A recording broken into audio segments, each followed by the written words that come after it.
I do want to have a quick discussion about our plus c when you're solving for y.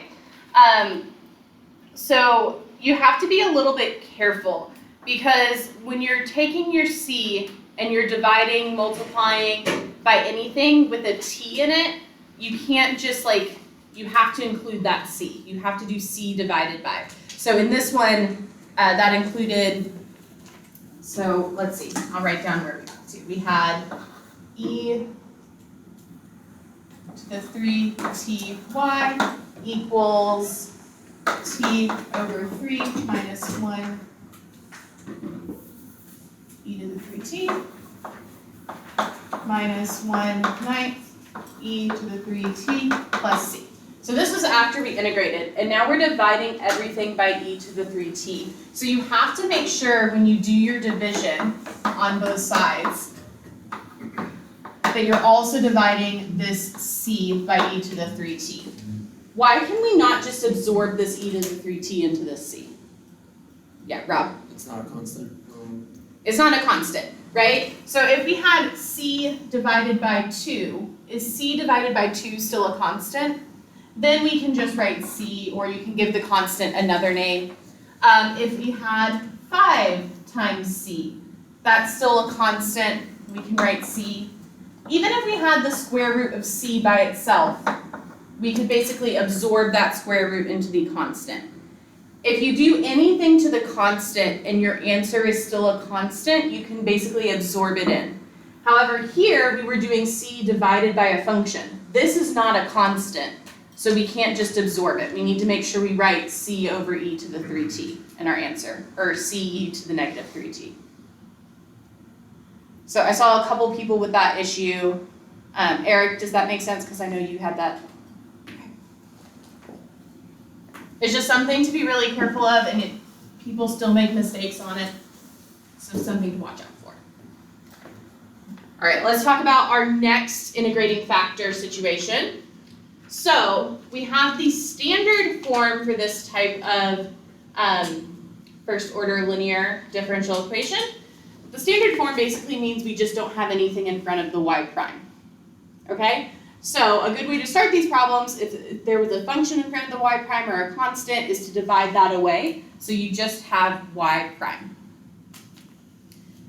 Okay. And we want to find an integrating factor. So we want a mu prime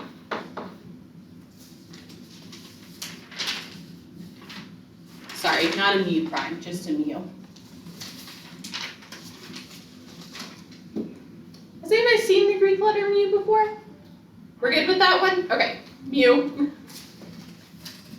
That was one of my least favorite things in math classes is when new Greek letters are used and everybody's just like, professors assume you know what that is. So this is mu.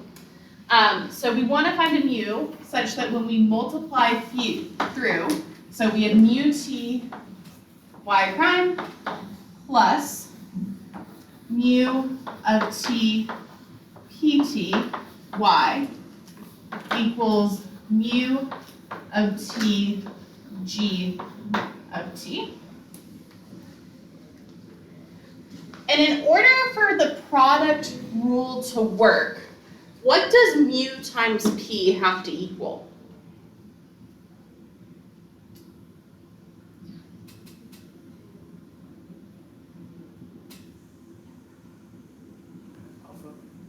Not alpha, so let's think about, let's say we wanted to take the derivative of mu times the function y. Using the product rule, this would be first times the derivative of the second. So this is mu t y prime plus second times the derivative of the first. So that would be mu prime of t y, right? So in order for this to be the product rule, what does mu times p have to equal? Mu prime. So this is what we want. We want that to be mu prime.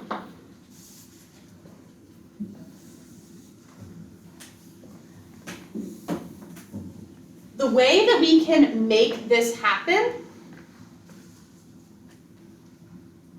Well, let's show you why. So we want mu prime of t to equal mu of t, p of t. We haven't talked about separation of variables yet, but who has done separation of variables with differential equations before? Where you get like y's on one side and x's on the other?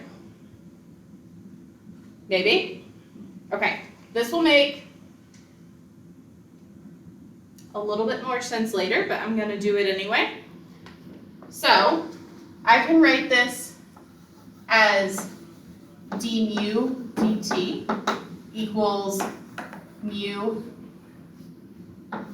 of t times p of t. Right? All I've done is use the other way of writing the derivative here. And then if I divide both sides by mu, I've got 1 over mu of t d mu dt equals p of t.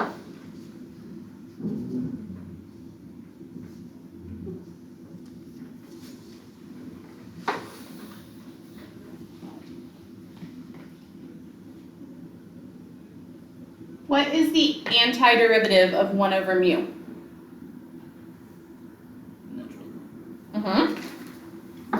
It's the natural log of mu.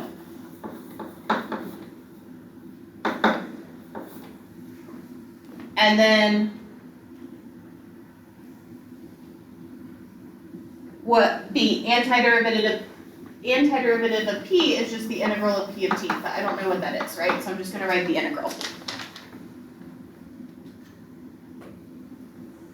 How can I solve for mu?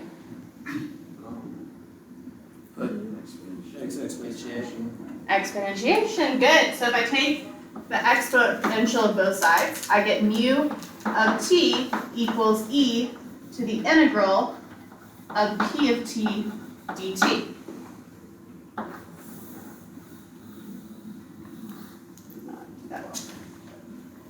So this is how we choose our mu in order to use integrating factors up here. Okay? So, do we want to do an example together? Yeah. I don't love this board situation. Hold on. I'm going to go to that board for a little bit. You're good, sir. You're good. Okay, so let's do an example. Let's say, Pat, can you see what I'm writing? Okay. Let's say we have y prime plus 1 over ty equals t squared. My goal is to use integrating factors, but first I have to determine what I'm going to multiply my entire equation by. This is in standard form, which is good. There's nothing in front of the y prime. So all that's left is for me to determine my mu. So based on my formula, what should mu of t equal? T, how'd you get that? The e to the integral of 1 over t dt. So e to the integral of 1 over t dt. The integral of 1 over t is the natural log of t. Those cancel, and I'm left with t. So t is going to be my integrating factor. So I'm going to multiply t across my entire equation. So I have t y prime plus t over t, which is 1, y, equals t cubed.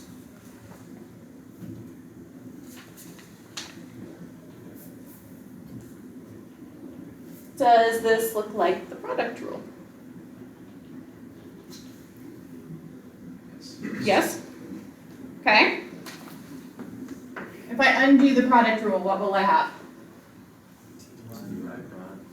There you go. Ty prime equals t cubed. Now I can take the antiderivative of both sides. So I have ty equals 1/4 t to the 4th plus c.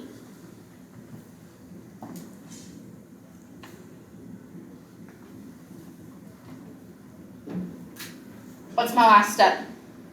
Divide by t.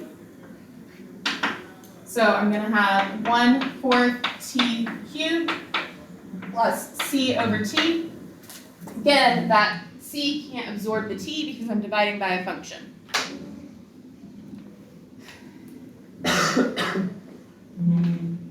Is this always true? What do we think? Do we have to give any restrictions on t here? 0. 0. Yeah. So this is true for t not equal to 0.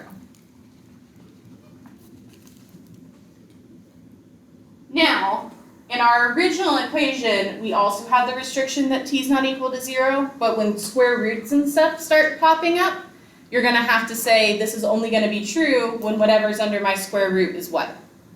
Positive. So you're going to have to solve for those intervals. So it's just good to get into the habit of like, did I divide by anything that would give me 0? Check those out. Okay?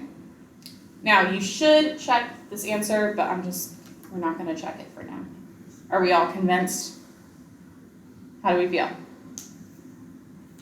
What do you think the hardest part of this portion of integrating factors is? Remembering C. Remembering C? I only know for 2 today. Remembering C is a challenge. I think the hardest part is like sometimes it's going to work out really nicely and you're going to have a nice mu. That nice mu was very specifically chosen for this example. Mu is not always going to be that nice, right? Okay. Let's go ahead and go to boards and do problem 2 on your in-class assignment.